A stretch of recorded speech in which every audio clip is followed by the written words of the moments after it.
Don't sleep on this one.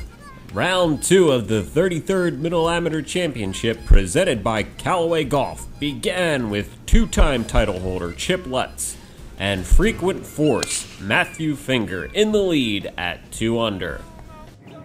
The driver's seat changed occupants often as the action unfolded at Waynesborough Country Club.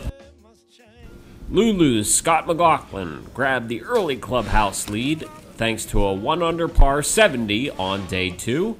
Philadelphia Public's Michael R. Brown Jr., who won the 2009 Mid-Am in a playoff, and Saucon Valley's Matthew Mattare, runner-up in the 2008 Patterson Cup at Waynesboro, nipped that number by a stroke at 1 over. Finger, playing in the day's final group, stood at even on the 18th tee, but fell into the deadlock following a bogey. It's tough to finish these out. Wind started to blow. 17 was a tough hole, but 18, I thought I played it conservatively, played it for the win, and just missed that putt. In the ensuing 4-hole aggregate format, Finger, a DuPont member, birdied the par 3 186-yard fourth, the second playoff hole, to gain a stroke on his foes. Mattare answered with red of his own on the par 4 374-yard 8th hole.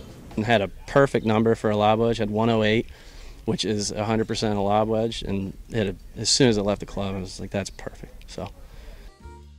Finger made a bogey 5, while Brown drained a wild 30-footer for a clutch par. Yeah, I was definitely comfortable with a 4-hole playoff, and I had good things to look back on. So there was a small part of me that felt like it was my destiny to win this tournament again. But Matt gave us no air out there, Matt Mattare, and you know, he's a deserving champion and a great guy. On the final playoff hole, the par 4 438-yard 9th, Mattare hit a knockdown pitching wedge 138 yards into 2-putt territory to seal victory.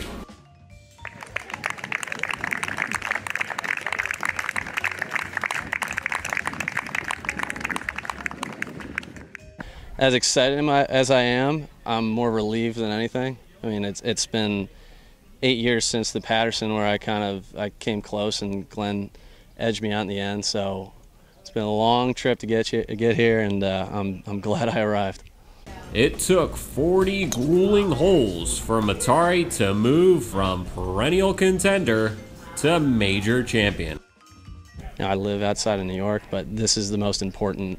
These are the most important tournaments of the year to me. It means everything. You look at all the guys who have won over the last couple of years. Obviously, you go all the way back, and they're a bunch of great players, but a bunch of friends like Osberg and McDermott and Johnny Brennan, and it's great to join their little club. For Gap TV, Tony Regina.